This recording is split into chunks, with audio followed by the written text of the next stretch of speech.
자, 이번 시간 배울 내용을 살펴볼게요. 이번 시간에는요, 낱말의 여러 의미입니다. 같은 낱말이라도 여러 가지 의미를 갖고 있는 낱말들이 있어요. 예를 들어 볼까요? 내 튼튼한 다리로 다리를 건넜다. 에서 두 다리가 나오죠. 같은 다리라고 해도 하체를 뜻하는 다리와 이곳과 저곳을 연결해주는 다리. 다른 두 가지 의미로 사용되는 것 알 수 있어요. 이렇게 다리 외에도 여러 가지 낱말들이 더 많이 있는데요. 이번 시간 선생님과 함께 어떤 낱말들이 있는지 더 자세하게 한번 알아볼까요? 핵심 콕콕. 우선 그래서 낱말의 의미를 파악하는 방법을 알아볼게요. 첫 번째는요.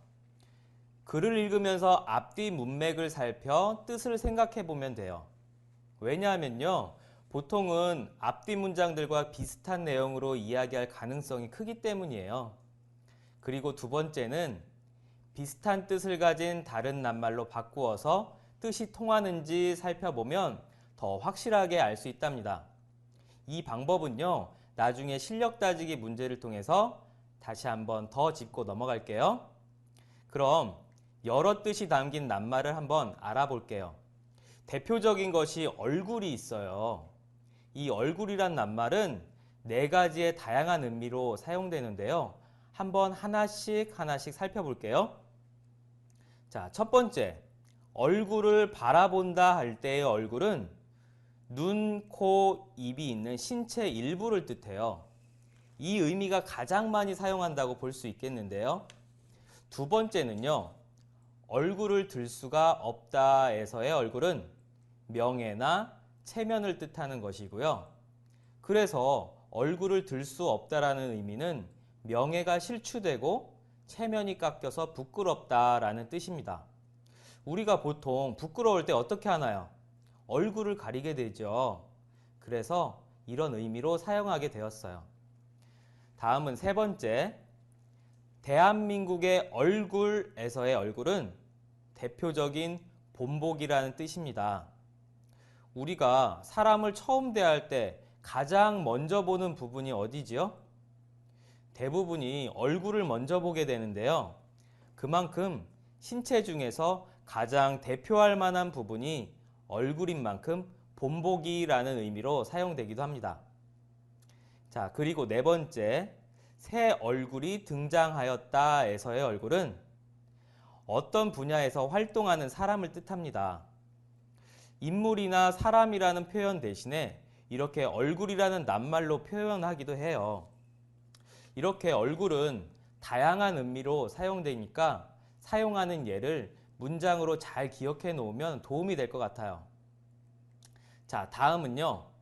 발이란 낱말도 여러 의미를 갖고 있는데요. 하나씩 살펴볼까요? 자, 첫 번째는 축구하다 발을 다쳤다 에서의 발은 신체의 발을 뜻하는데요.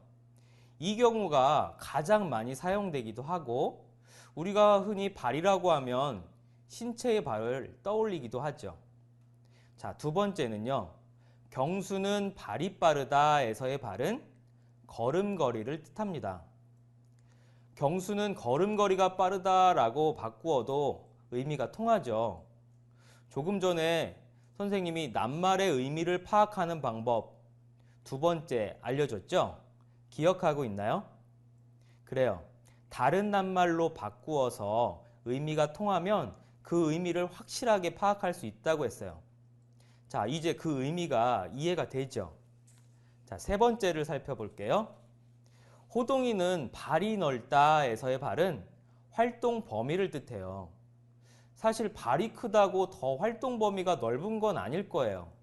하지만 여기서는 상징적인 의미로 사용되었다는 것을 기억하면 좋겠어. 자, 그럼 조금 전에 선생님이 알려준 대로 비슷한 뜻을 가진 다른 낱말로 바꾸어 보면 더 확실하게 알 수 있을 것 같아요. 같이 한번 해볼까요? 자, 축구하다 신체의 발을 다쳤다. 경수는 걸음걸이가 빠르다. 호동이는 활동 범위가 넓다. 이렇게 말이에요. 자, 첫 번째 문제를 한번 같이 살펴볼게요. 교재의 세 번째 문제입니다. 발이 다음 뜻으로 사용된 문장을 물어봤네요.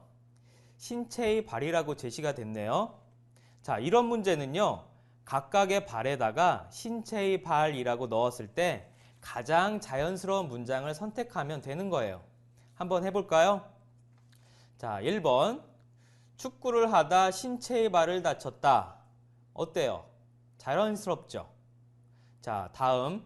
경수는 신체의 발이 빨라 우리 반 달리기 선수로 뽑혔다. 자, 이것은 걸음걸이가 빨라 하는 것이 더 자연스럽겠네요. 다음, 그 친구는 신체의 발이 넓어 아는 사람이 많다. 좀 어색하죠? 그 친구는 활동 범위가 넓어 라고 하는 것이 더 자연스럽겠네요. 자, 마지막 네 번째. 중국집 문 앞에 신체의 발을 쳤다. 이거 이상하네요. 문 앞에 가리개를 쳤다 라고 바꾸어 보면 더 자연스러워질 것 같아요. 자, 이렇게 비슷한 낱말로 바꾸어 보면 그 정확한 의미를 확실하게 알 수 있답니다. 그래서 이 문제의 정답은 1번이 되겠습니다. 자, 다음 문제로 더 확실하게 알아볼게요. 자, 두 번째 문제입니다. 교재의 다섯 번째 문제고요. 다음 문장에서 밑줄 친 낱말의 의미가 알맞은 것끼리 선으로 이어보는 문제입니다. 자, 1번에 너와 나는 가는 길이 다르다와 2번에 매운 시집살이에 눈물을 흘렸다라는 문장이 있는데요.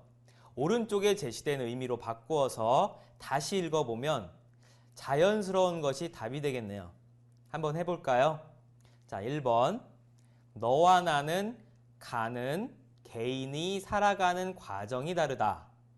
이게 자연스러우니까 니은과 연결하면 되겠고요. 자, 2번. 일이 힘들고 고된 시집살이에 눈물을 흘렸다. 자연스럽죠? 따라서 기억과 연결하면 되겠네요.